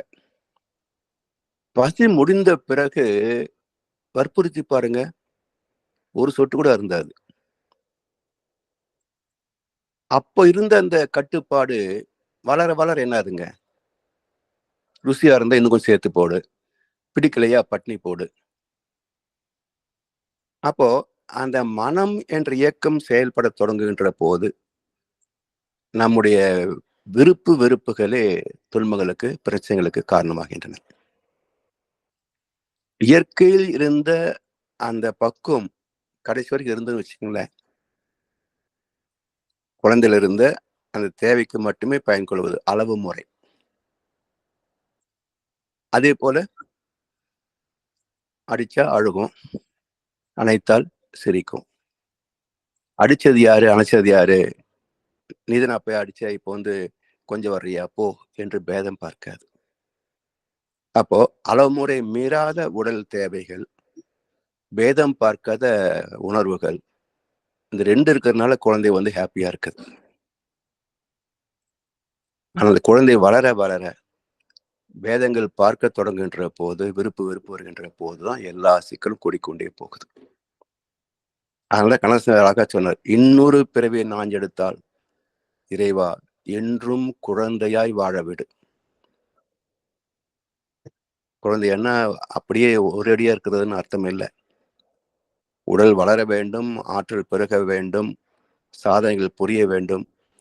ஆனால் மனம் மட்டும் குழந்தைத்தனமா இருந்தா போதும். எதுலையும் விருப்பு வெறுப்பு, உயர்வு தாழ்வு பார்க்காம, அதை பற்று இல்லாம வாழ்ந்து விட்டால் வாழ்க்கை ஆனந்தமே. அதனால் இன்னொரு பிறவி நாஞ்செடுத்தால் இறைவா என்றும் குழந்தையாய் வாழ விடுனார். ஸோ மனிதனுக்கு அந்த பக்குவம் வேணும். இப்போ ஞானிகளும் அதே மாதிரி தான் இருப்பாங்க. யாருடைய பக்குவம் பார்த்தீங்கன்னா குழந்தை மாதிரி தான் இருப்பாங்க. யாரு வசவு செய்தாலும் அவங்க பாதிக்கப்பட மாட்டாங்க, யாரும் பாராட்டினாலும் அதுல பெருமை கொள்ள மாட்டாங்க. அவங்களுடைய இயல்பு நிலையில, உணர்வு நிலையில, பிரபஞ்சத்துல இந்த வாழ்க்கையை ஒரு பார்வையாளனாக வாழ்வார்களே தவிர எதிலேயும் தன்னை பந்தித்துக் கொள்ள மாட்டார்கள். நம்முடைய பந்தங்களே நம்முடைய சிக்கலுக்கு காரணம், வேற ஒன்றும் இல்லை. அதுல இருந்து விடுபட முடியுதா? அடி வாங்கும் போது வேண்டாம் தொலைதுன்னு தோணுது, அப்புறம் மறுபடியும் போய் கால் விழுந்து தோணுது. இந்த இரட்டை வாழ்க்கையில தானே நம்ம தவிச்சுக்கிட்டு இருக்கிறோம். அதனால மனித வாழ்க்கை மிக துயரமாக மாறி போகுது. வாழ்க்கை அப்படி பார்க்கும்போது ஐயா, அந்த பண்படாத மனித வாழ்க்கையை விட வாழ்க்கை சிறந்ததுன்னு சொல்றீங்களா? அதாவது இன்றைய வாழ்க்கையை பார்க்கிற போது மிருகங்கள் உயர்வு. என்னை கேட்டா குறைந்தபட்சம் மனிதன் விலங்காக மாற வேண்டும். ஏன்னா விலங்குகள் தேவைக்கு மேல் எதையும் சேர்த்து வைப்பது இல்லை, தேவை இல்லாமல் இன்னொரு ஜீவனை துன்புறுத்துவதும் இல்லை. அப்ப இன்றைய உலகத்திலே மனிதன் குறைந்தபட்சம் விலங்காக மாற வேண்டும். அதன் பிறகு மனித நேயத்தை பற்றி அப்புறம் யோசிக்கலாம். அடுத்த கேள்வியும் ஐயா, அதை நீங்க இப்ப சொன்ன நீங்க முடிச்சதுதான் தொடர்ந்து சொன்னா, இந்த கவலைக்கு காரணம் வறுமையும் ஒரு காரணம்னு சொன்னீங்க. ஆமாங்கய்யா. வறுமைக்கு காரணம் வந்து மெயினாக அந்த தேவைக்கு மேல் சேர்த்து வைப்பவரால் தான் அந்த வறுமை என்ற ஒரு கருத்து சொன்னீங்க. அப்ப நீங்க இப்ப பார்க்கும் பொழுது அந்த தேவைக்கு மேல் சுவைத்து வைப்பவர்களின் தொகை தான் கூடிக்கிட்டே இருக்கு.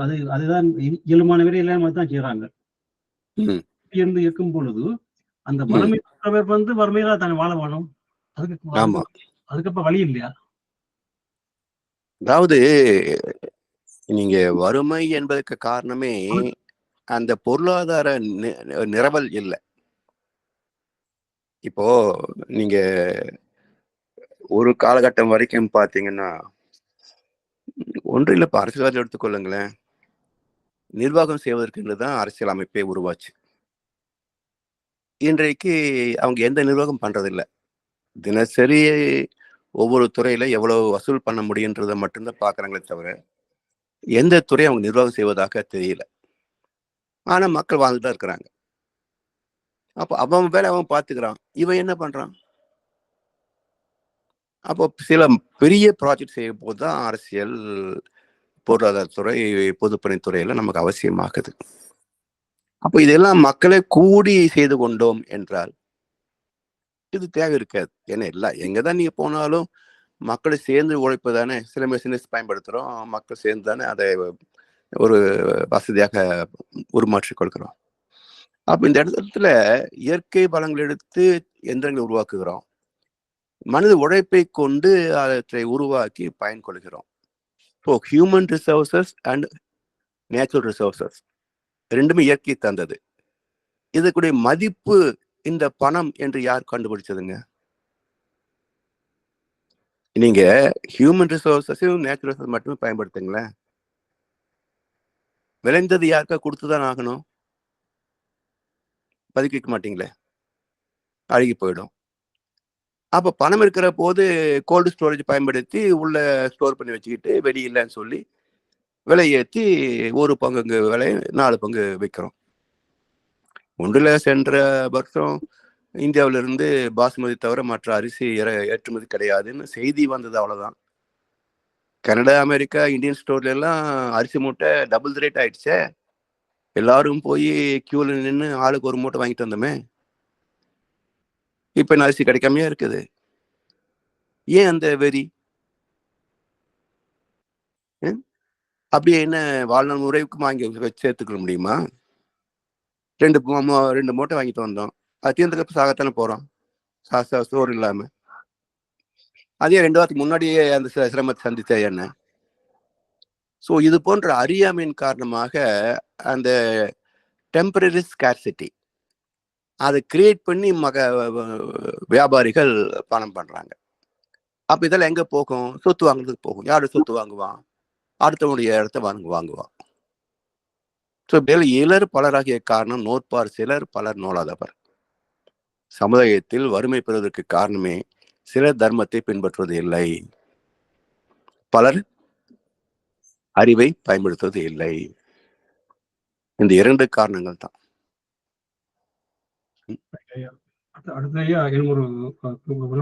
இந்த வித்யாகர்வம் சொன்னீங்க. ஆமாங்க. வித்யாகர்வம் வந்து அந்த வித்யாகர்வம் வந்து இப்ப தன்முனைப்புக்கும் இந்த வித்யாகர்வத்துக்கும் வித்தியாசமா இருக்கா, இல்லாட்டி வித்தியாசம் இருக்குங்கய்யா. ஏன்னா தன்முனைப்பு என்பது எல்லோருக்கும் உண்டு. அவர்களுக்கு நீங்க ஒன்று கருத்து சொன்னீங்கன்னா சரின்னு ஏத்துட்டு போயிடுவாங்க.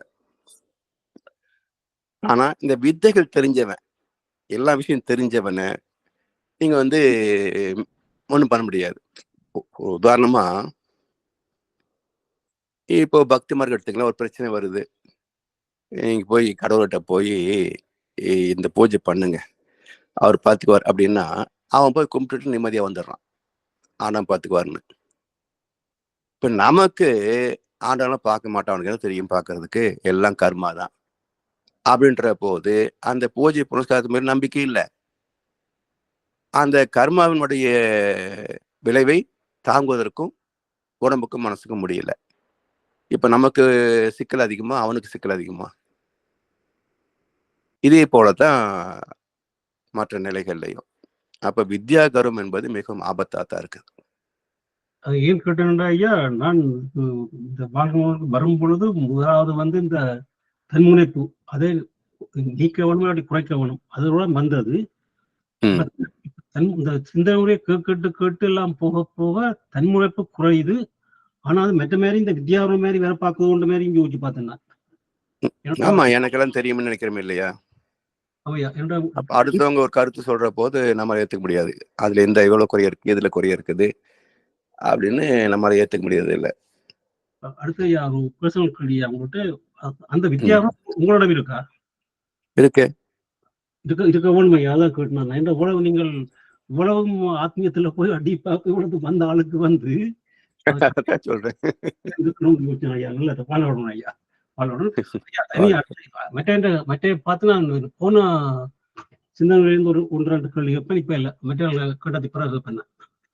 பாலோடணும் ஐயா.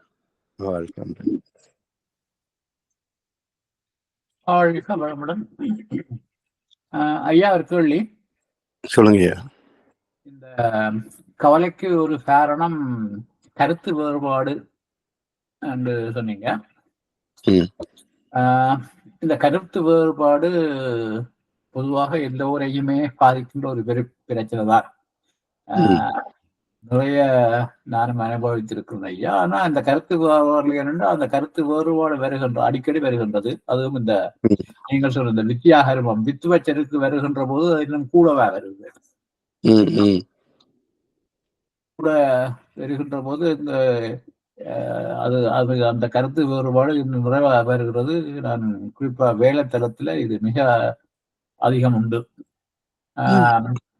அப்ப அந்த அந்த கருத்து வேறுபாடு அதை அந்த வேறுபாட்டை சொன்னாலும் பிரச்சனை, சொன்னாலும் அதனாலே கருத்து அது வேறொரு பிரச்சனைகளை கொண்டு வந்து கவலைகளை ஏற்படுத்துகின்றது. அதை அந்த கருத்து வேறுபாட்டை வெளிப்படுத்தாவிட்டாலும்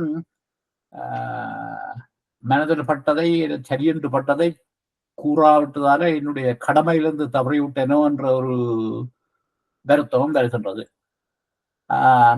அது வாழ்க்கையிலையும் அந்த ஏதாவது கருத்து வேறுபாடு வருகின்ற போது அதை சொன்னால் மற்றவர்களுடைய மனத்தை ஹேர்ட் பண்ணி விடுவதா வருது. சொல்லாவிட்டாலும் சொல்லியிருக்க வேண்டுமே என்ற ஒரு எண்ணம். எப்படி இதை கையாள்வது ஐயா? சொல்லலாங்க ஐயா, சொல்ல வேணும். ஆனா ஏத்துக்கிறாங்களோ இல்லையோ அதை பத்தி கவலைப்படக்கூடாது. 2-3 முறை சொல்லலாம், அதுக்குமே சொல்ல வேண்டியதில்லை. சொல்லுக சொல்லிற் பயனுடைய, சொல்லற்க சொல்லிற் பயனிலா சொல். சொல்லி ஒரு மாற்றம் இல்லைன்னா அதே போய் சொல்லுவானு.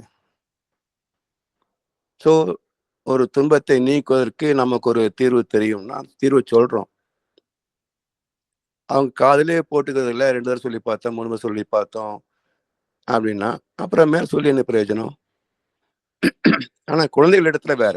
இப்போ குழந்தைகள் உட்காந்து படிக்க சொன்னா உடனே உட்கார மாட்டாங்க. தினமும் சொன்னாலும் உட்கார மாட்டாங்க. அதுக்காக விட்டுற முடியுமா? குழந்தைகளிடத்துல நாம் 10-15 ஆண்டுகள் திரும்ப திரும்ப அதையே சொல்லித்தாகணும். ஏன்னா அந்த குழந்தைகளுக்கு அப்போ அது குழந்தைத்தனம் புரியாது. இது சொல்லற்க சொல்லி பயனாளி சொல் என்பது 20 வயசுக்கு மேல. அப்போ சுயமா சிந்திக்க தெரியும், டெசிஷன் எடுக்க தெரியும். நம்ம சொன்னா ஏத்துக்கலாம் சொன்னா அவங்க செய்ய மாட்டாங்க, அவ்வளவுதான். நாம வருத்தப்பட்டு ஒன்றும் நடக்காது. அதனால அந்த மாதிரி வயதுல 2-3 சொல்லி பார்க்கலாம், கேட்கலன்னு விட்டுற வேண்டியதுதான். ஆனா குழந்தை பருவத்துல அவர் 18 வயசு வர வரைக்கும் அவருடைய வாழ்க்கை பண்பாடுகளை பற்றி சில தேவைகள், படிப்பு ஏன் அவசியம் அப்படின்றதெல்லாம் சொல்லிட்டே தான் வரணும் வருஷக்கணக்கா. ஒரு நாளைக்கு 8ஆம் கிளாஸ் 10ஆம் கிளாஸ் வரும்போது அவனுக்கு புரியும். படிக்கணும்னு. அதுக்கப்புறமும் ஏற்கனவே உள்ள சோம்பேறித்தனம், அந்த இக்னோரன்ஸ் எல்லாம் இருக்கும். அதையும் தாண்டி வரதுக்கு இன்னும் 2-3 வருஷம் ஆகும். அப்புறம் டிகிரி வரும்போது தான் நல்ல ஒரு படிப்புலேயே ஒரு அக்கறையும் ஒரு மேன்மையும் தெரியும். அப்படி படித்து முடிக்கிற வரைக்கும், தொழிலில் போய் உட்கார்ற வரைக்கும் கைடன்ஸ் அவசியம். அதுக்கு பிறகு அவன் திருமணமாகி அவன் வாழ்க்கை நடத்தும் போதும் அட்வைஸ் பண்ணாதான் சிக்கலே வருது. பல குடும்பங்கள்ல அவங்க குழந்தைகளே பெரியவங்க ஆயிருப்பாங்க. இன்னும் இந்த கேள்டுக்கு அவங்களுக்கு அட்வைஸ் பண்ணிட்டு இருப்பாங்க. அவங்களுக்கு தெரியாத அவங்க வாழ்க்கை, அவங்க எத்தனை அனுபவம் இருக்கு, எவ்வளவு படிச்சிருக்கிறாங்க, என்ன செஞ்சிருக்காங்க, அவங்க வாழ்க்கை அவங்க பார்த்துக்குவாங்க. அந்த இடத்துல போய் நான் தான் மேதாவி, எனக்கு வயசு அதிகம், அப்படி அனுபவம் அதிகம் சொன்னா இது மேட்ச் ஆகாது. ஏன்னா வயதை விட சிந்திக்கின்ற திறத்துக்கு தான் மதிப்பு அதிகம், நன்மைகள் அதிகம். ஸோ நம்ம விட நம்முடைய குழந்தைகளுக்கு சிந்தனை திறம் அதிகம். அப்போ 25 வயது வரைக்கும் நம்ம கைட் பண்ணலாமே தவிர அதுக்கு மேல அவங்களே நம்மை விட சிறப்பாக சொல்லுவாங்க. இன்னும் சொல்ல போனா சில சமயங்கள் நம்முடைய பிரச்சனைகளுக்கு குழந்தைகள் தீர்வு சொல்வார்கள். அதை பயன்படுத்திக்கணும். அப்படி இருந்தேன்னா ஃபேமிலியில அதிகமா ப்ராப்ளம் இருக்காது. தமிழில இது குறவையா? இது வேலைத்தலங்கள்ல அல்லது இந்த பொது சபைகள்ல பொதுவாக அந்த சோஷியல் ஒர்க் கொண்டு வருகின்ற போது இதில் அந்த சிக்கல் இருக்கின்றது. அதை நான் கருத்து சொன்னால் அது மற்றவர்களுக்கு முரண்பாடாக அமைகின்ற போது அது முரண்பாட்டை கொண்டு வருகின்றது. சொல்லாவிட்டாலும் ஒரு குற்ற உணர்வு வருகின்றது. ஒரு பொது விடயத்தில் நாங்கள் தெரிந்து கொண்டு அதை வற்புறுத்தாமல் விட்டுவிட்டால் அந்த கடமையை சுத்தமோ என்ற ஒரு குற்ற உணர்வும் வருகின்றது. அதைத்தான் கடமை அப்படின்றது அதுக்கு எல்லை கோடு இல்லைங்க ஐயா. எல்லை கோடு இல்லை. அந்த கடமைக்குள்ளேயே பல பேருடைய கூட்டுறவு இருக்குது. ஒவ்வொரு துறைக்கும் அதிகார பேதம் இருக்கு. நமக்கு மேல உள்ளவங்க, கீழே உள்ளவங்க, இப்படி எல்லாம் சேர்ந்ததுதான் ஒரு ஒரு செயல்பாடு. அப்ப நம்முடைய லெவலுக்கு என்னவோ அதுதான் செய்ய முடியுமே தவிர, இப்போ ஒண்ணு இல்லை, எங்க பேங்க்ல எடுத்தீங்களேன், ஏகப்பட்ட விரயங்கள் செய்திருக்கிறாங்க. நான் சர்வீஸ்ல இருந்த போதும் சரி, இப்பவும் சரி. அது எல்லாமே இப்ப யாரு தலையில விழுதுங்க? பேங்குடைய நெட் ப்ராஃபிட்ல தான் அது அடிக்கும். அப்ப எதுவும் தேவையில்லாத வேலை எதுக்கே பண்றீங்கன்னு எனக்கு தெரியுது. I am after all a clerk. நான் போய் ஜிஎம்க்கு அட்வைஸ் பண்ண முடியுமா? தப்புன்னு தெரியுது. இதெல்லாம் வெட்டி வேலைன்னு தெரியுது. எத்தனை கோடி பணம் எனக்கு தெரிஞ்ச ஸ்டேட் பேங்க்ல லாஸா போயிருக்கு. ஆனா நான் போய் அட்வைஸ் பண்ண முடியுமா ஜெனரல் மேனேஜருக்கு? அவ்வளவுதான். ஸோ என்னுடைய லிமிடேஷன் என்ன? அவ்வளவுதான். என்னுடைய இதுல இருக்கா ப்ராப்ளம் இருக்கா, அது டு ரிப்போர்ட் டு மேனேஜர். அவ்வளவுதான். அவர் டிசிஷன் எடுக்கிறார், எடுக்கலையா, ஓகே, அவருடைய விருப்பம். நான் சொல்லணும்னு சொல்லியாச்சு. பேங்க் நான் ஒன்றும் கட்டி காப்பாத்துறது இல்லை. ஸோ கடமை அப்படின்றது நீங்க நிறுவனம் என்னுடைய பேங்க் நான் காப்பாற்ற நினைச்சீங்க என்ன முடியுமா? முடியாது. என்னுடைய கடமை என்ன? I am only a clerk. அவ்வளவுதான். நன்றி ஐயா. நன்றி ஐயா. வாழ்க்கை வளமுடன். சிவாஜியா சொல்ற அனுபவம் ஐயா என்னிடம் நானும் கணக்கு அனுபவப்பட்டது. அதை கண்டுதான் நான் ஒபிஷியல்ல வேலை செய்யும் பொழுது எனக்கு இப்படி அதிக அனுபவங்கள் உண்டு. ஆனா நான் என்ன செய்யறேன்னு சொன்னால், வேலை போயிடும் கண்டா அமைதியா இருப்பேன். மற்றும்படி வந்ததே நான் சொல்லிடுவேன். அது ஒரு பக்கம். அவ்வளவுதாங்க ஐயா. ஏன்னா நம்மை காப்பாத்திக்கணும். என்னதான் தர்ம நியாயம் பார்த்தாலும் முதல்ல நம்ம வேலையை நம்ம காப்பாத்திக்கணும். அடுத்தது ரெண்டாவது, அதுக்கப்புறம் தான் மற்ற விஷயங்கள் எல்லாம். ஆமா, அடுத்தது சோசியல் சர்வீஸ்ல சமுதாயத்துல அதாவது நல்ல இன்டென்ஷன், அதாவது அந்த அப்படி சொல்ல விட்டா ஐயா சொல்ற மாதிரி, சிவாயா சொன்ன மாதிரி ஒரு கெட்டியா இருக்கும். நான் ஒரு தடவை அதாவது அவர்களை தவறா வழி நடத்துறனோ இல்லாட்டி சொல்ல வேண்டிய கருத்தை சொல்ல இல்லையோன்ற ஒரு குற்ற உணர்வும். அதாவது நம்மிடத்திலே கேட்டு நமக்கு தெரிந்ததை சொல்லவில்லை என்றால் அப்ப அந்த கில்ட்னஸ் வரணும். ஆமையா, அதான். நம்ம அட்வைஸ் கேட்கறாங்க, நமக்கு தெரியும் இது இப்படி செஞ்சா பர்ஃபெக்டா இருக்கும்னு எனக்கு தெரியும். ஆனா வேணும்னா இப்படி செய் அப்படி சொல்லி ராங் டைரக்ஷன் பண்றது, இல்ல சொல்லாம விட்டுறது. ஆமா, அவன் அடிபட்டும் பார்க்கலாம் அப்படின்னு விட்டுறது. ஆமாய்யா, ஆமாய்யா. அதாவது எங்க இதுல பேலன்ஸ் ஆக வச்சுங்களேன், அந்த டேட் ஒர்க் வந்து பேலன்ஸ் ஆக வச்சுங்களேன், எங்க எரர் ஆகிக்கும் ஒருத்தன் தெரிஞ்சு வச்சிருப்பான், தெரிஞ்சிருக்கும் அவனுக்கு, அவனுடைய ஒர்க்கா இருக்கும் தெரிஞ்சிருப்பான், ஆனா சொல்ல மாட்டான். இங்க உட்கார்ந்து 1/2 மணி நேரம் 1 மணி நேரம் தேடி பிடிச்சி கடைசியில் சேர்க்கும்போது அவன் சைலண்டா சிரிப்பான். இப்ப 1/2 மணி நேரம் வீணா போச்சு இல்லையா? ஆமாய்யா, ஆமா. ஸோ இது மாதிரி வந்து இது கள்ளத்தனம். ஸோ அந்த டேஸ் ஒர்க் முடிக்கணும்னா எல்லாரும் கரெக்டாக செஞ்சா தான் ஒர்க்கு முடியும். ஸோ தப்பு செய்துட்டு அதை வந்து மௌனமாக உட்காந்துட்டு வேடிக்கை பார்க்கறது வந்து அது சரியான ரிலேஷன்ஷிப் இல்லையே. ஆமா. ம். அடுத்த ஐயா மிராக்கள் சிவய்யா வரையாத கேள்வியே இருக்கிறோமோ? இல்லை ஐயா. ஐயா போன சிந்தனை 23வது இருந்து இந்த ஒரு திருக்குறள் சொன்னீங்க, துப்புரவுளான் தூர தூரவாண்மை உப்புக்கும் காடிக்கும் கூற்று என்று சொல்லி. எத்தனை எந்த அதிகாரத்துல இருக்காது?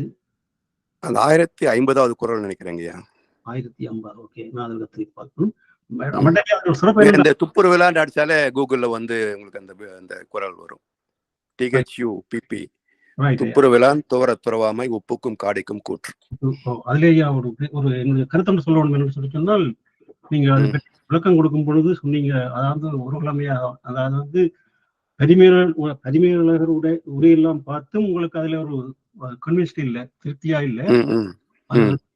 அனுப்பினாலும் ஒரு கிழமையாக அதை பற்றி சிந்திச்சு அதுக்கு கருத்து அறிஞ்சதாக சொல்லி அதை விளங்கப்படுத்துறீங்க. அருமையான இது. அப்ப ஐயா சிந்தனை இருந்தா ஐயா, இந்த பரிமேலழகர் தான் அந்த திருக்குறள் உரைக்கு முதன்மை வாய்ந்தவர் சொல்லி ஒரு கருத்து உண்டு. ஆமாமா, அவர் தான் முதல் எழுதினவரே. பாருங்க, அப்ப அந்த பரிமேல் அழகர் எழுதிய குறளுக்கே திருப்தி இல்லாம நீங்க ஒரு ரிசர்ச் ஒன்று செய்து அதுக்கு நல்ல கருத்தை கண்டுபிடிச்சிட்டீங்க. அப்படி இருக்கும் பொழுது இப்ப எனக்கு அதை நீங்க கேட்கும்போது எனக்கு ஒரு சிந்தனை வந்ததுன்னு சொன்னா, இந்த திருக்குறளுக்கு எத்தனையோ பேர் உரை எழுதியிருக்கிறார்கள். ஆனால் திருவள்ளுவர் என்ன இணைக்காரு எல்லாருக்கும் என்ன தெரியும்? ஆமாங்கய்யா, அது தெரியாது. ஆனா நல்ல கருத்து தான் சொல்லணும். எல்லாரும் வந்து சொன்ன கருத்து நாம ஏற்றுக்கொள்றோம். சரி. ஏன்னு சொன்னா, இப்ப பரிமேல அழகர் சொன்ன கருத்தே உங்களுக்கு ஏற்றுக்கொள்ள முடியவில்லை. ஏன்னா நீங்கள் எத்தனையோ விஷயத்தான் ரிசர்ச் செய்து அவ்வளவு எல்லாத்தையும் மறந்ததுக்கு பிறகு அந்த அறிவோட பார்க்கும் பொழுது உங்க மனதுக்கு ஏற்றுக்கொள்ள முடியாமல் தான் நீங்க புது கருத்தை சொன்னீங்க. அதான் எனக்கு மாதிரி ஐயா.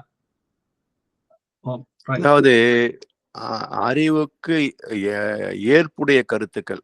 நம்ம தத்துவத்திலே ஒவ்வொன்றுக்கும் காரண காரியத்தோட விளங்கி கொண்டு வர்ற போது இந்த இடத்துல வந்து பொருந்தலையே, அந்த கருத்து முழுமையா இல்லை. அந்த திருக்குறளுக்கு இவர்கள் எழுதிய கருத்து முழுமையாக இல்லை, தெளிவாக இல்லை. அப்ப என்ன தெளிவு இருக்கும் அப்படின்னு சிந்திக்கிற போது நமக்கு அந்த கருத்து புலப்படுவதற்கு காரணம் என்னன்னா, ஞானிகள் மகளுடைய அறிவு அனுபவங்கள் எல்லாமே வான்காந்தத்துல கலந்திருக்கும்னு சொல்லுவாங்க. அப்போ வள்ளுவர் என்ன சிந்திச்சிருப்பார் அப்படின்னு நம்ம யோசிக்கிற போது நிச்சயமா அந்த கருத்து ஒரு சனத்துல எட்டும். அதுவும் சிறப்பா சொல்லப்போனா காலை 3 மணி சுமாருக்கெல்லாம் சில கருத்துக்கள் தோணும். அப்போ அந்த கேள்வியை வந்து டிஃபால்ட்ல போட்டுட்டோம் அப்படின்னாக்கா சில நாட்கள்லயே அதுக்குரிய விடை நிச்சயமாக வந்து சேரும். சாமி சொல்லுவாங்க, ஒரு கேள்வியை போட்டுட்டீங்கன்னா அதுக்குரிய விடை எங்கேயாவது எப்படியாவது உங்களை வந்து சேரும் அப்படி சொல்லுவார். ஸோ அது எப்படி ஏன் வந்ததெல்லாம் நம்ம அதை வந்து விளக்கம் சொல்ல முடியாது, காரணம் சொல்ல முடியாது. ஏதோ அறிவு கேட்டுச்சு, இது சரியா இருக்குன்னு நமக்கு அது ஏற்புடையதா இருந்தது. அதனால அதை நம்ம வந்து அந்த கருத்து இது சரியா இருக்கும், இன்றைக்கு நம்ம புரிஞ்சுக்கிறதுக்கு இது தெளிவா இருக்குது அப்படின்றதுனால அந்த கருத்தை நான் சொன்னேன். அடுத்தது ஐயா இன்னொரு கேள்வி என்று சொல்லி சொன்னால், உங்களுடைய ஐயா ஒரு கேள்வி கேட்டார் என்று சொன்னா, அந்த மனம் வந்து எத்தனையோ இடங்களுக்கு முன் நடந்த விஷயங்களை எல்லாம் சிறு தோண்டி எடுத்துக்கொண்டு வந்து இதுவெல்லாம் கவலைப்படும் அப்படியான ஒரு கேள்வி ஒன்று கேட்டார். உங்களுடைய பதில் எப்படி இருந்ததுன்னு சொல்லி சொன்னால், மனதின் இயல்பே உள்ளே இருப்பதை வெளியெடுத்து தோன்றுவதுதான். அது வந்து ஈவகாந்தம் உடல் முழுக்க சுழன்று கொண்டு இருக்கிறது. கருமையத்திலிருந்து புறப்பட்டு மீண்டும் கருமையத்திலேயே வந்து சேருது. புறப்படுற போது கருமையத்தில் என்ன அனுபவம் இருக்கிறதோ அதுவும் சேர்த்துத்தான் அது கொண்டு வந்து வரும். அப்ப எண்ணமாக கொடுக்கும். அப்ப அது இல்லாம போய் மூளையில் மோதுகின்ற போது அது எண்ணங்களாக வரும் சொன்னீங்க. அப்ப இப்ப இந்த பதிவுகள் வந்து 6 இடங்கள்ல பதிவுகள் இருக்குன்னு கிட்ட மாதிரி இருக்கு. அதாவது உடல் செல்கள்ல, மூளை செல்கள், செல்கள், கருமையத்துல, பிரபஞ்சத்துல, சுத்த வழியில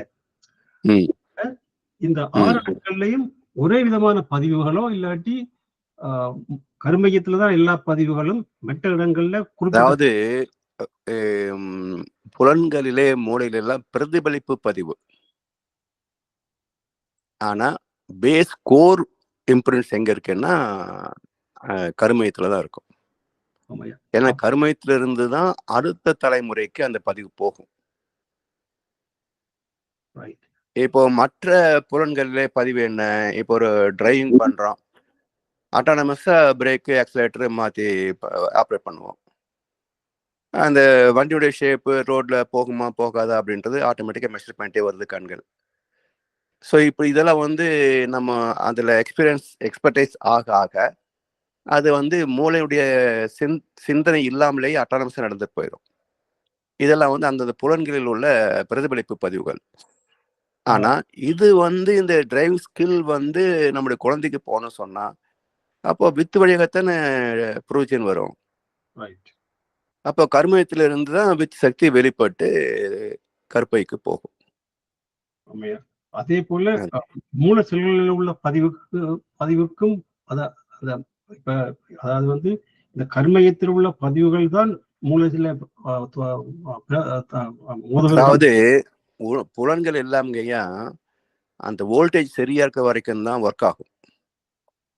இந்த ஜீவனத்துடைய ஓட்டம், உயிரின் ஓட்டம் வந்து அந்த 98.6 டிகிரி F வெப்பத்துல சீராக ஓடுகின்ற போது தான் எல்லாமே ரிஃப்ளெக்ட் ஆகும், வேலை செய்யும், உணரும். ஆனா கருமையம் அப்படி கிடையாது.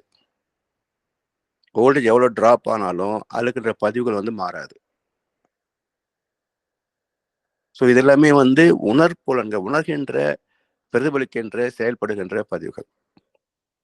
அதுக்கும் வந்து அங்க சப்போர்ட் தான். ஏன்னா தொடர்ந்து ஜீவாந்த வந்து எப்பாவது நிக்குதா ஓட்டம்? அது நிக்கவே நிக்காது. தொடர்ந்து அந்த சர்க்குலேஷன் போய்கிட்டே இருக்கும். அதனால அதுல இருக்கிற பதிவு இதுல பதிவுக்கு சப்போர்ட் பண்ணும். ஒரு காரியத்தை நீங்க சேர நினைக்கிற போதே கர்மத்திலிருந்து அது அந்த அலைகள் வந்து வெளியே அதிகமாக வர ஆரம்பிச்சிடும். பர்டிகுலர் சேனல் வந்து ஓப்பன் ஆகி வெளியே வந்துடும். அப்போ அது மூளையிலே புலன்களையும் தாக்கும். ஸோ அது இல்லாம ஒர்க் பண்றது அட்டானமஸ் அப்படிங்கிறோம். தூக்கத்துல காலை சொல்றேன்னா காலை இழுத்துக்கிறோம் இல்லையா? ஸோ அது மூளைக்கு போய் வர்றதில்லை, அது அட்டானமஸா செயல்படும். So central nervous, autonomous nervous ரெண்டுல இந்த செயல்படுகள் எல்லாமே சென்ட்ரல் நர்வஸ் சார்ந்தது. ஸோ சென்ட்ரல் நர்வஸ் அப்படின்னா கர்மயத்துல இருந்து அந்த பர்டிகுலர் சேனல் ஓப்பன் ஆகி அந்த அனுபவங்கள் உள்ள வரணும். நம்ம டிரைவிங் போறோம்னாக்க எதை டிரைவ் பண்றோம், 2 வீலரா 4 வீலரா அப்படின்ற எல்லாம் கர்மயத்திலிருந்து மூளைக்கு வந்து அது தகுந்த மாதிரி ஆப்ரேட் பண்ணணும். நீங்க அதுல வந்து அட்டானமஸ் வச்சுங்களேன், அது 2 வீலர் 4 வீலர் தெரியாம எப்படி டிரைவ் பண்ணணும், ஆக்சிலேட்டர் போட்டு கியர் போடுன்னு சொன்னாக்க 2 வீலர் போற இடத்துல 4 வீலர் போகாத இல்லைங்களா? ஸோ இந்த டிஸ்கிரிமினேஷன் எல்லாம் பார்க்கறதுக்கு சென்ட்ரல் நர்வஸ் சிஸ்டம் தான் ஃபங்க்ஷன் ஆகணும். அப்போ சென்ட்ரல் நர்வஸ் ஃபங்க்ஷன் ஆகுதுன்னு சொன்னாலே கர்மயத்தில் இருக்கின்ற அந்த சேனல் ஓப்பன் ஆகி டிரைவிங் வேலை பார்க்கணும், ஆஃபீஸ் வேலையை பார்க்கணும், ஒரு பிரச்சனையை அதை நான் யோசிக்கணும்.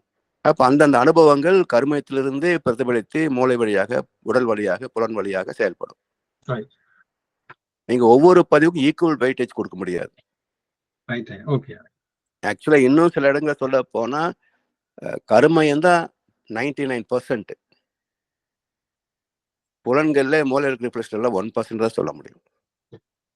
அதே போலயா அந்த சுத்த வழி பிரபஞ்சத்துல உள்ள பதிவுகளை வந்து அதுவும் எல்லாம் பதியாதோ இல்லாட்டி கர்மயத்துல சுத்த வழியில் பதிவுகள் கிடையாது. பிரபஞ்சம் வரைக்கும் போக முடியாது. எல்லாம் பூமியின் காந்த களத்துக்குள்ள முடிஞ்சு போயிடும்.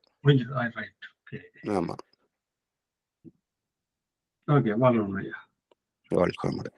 ஐயா, நாங்கள் இத்துடன் இன்றைய நிறைய வகுப்பை செய்துள்ளாங்க ஐயா. ஓகே, நிறைவு நிறைய செய்வோம். செய்துள்ளோம். ஐயாவுக்கு ஒரு வாழ்த்து தெரிவிப்போம். இதுவரை நேரமும் குருவின் குரல் பாகம் 26 இந்த சிறந்த சிந்தனையுடைய நமக்கு தந்து எமது கேள்விகளுக்கெல்லாம் தெளிவான விளக்கங்களை தந்த முதுநிலை பேராசிரியர் பழனிசாமி ஐயாவுக்கு வாழ்த்து தெரிவிப்போம். பேராசிரியர் பழனிசாமி ஐயா, அவரது உடல் நலம், மனவளம், பொருளாதார வளம்,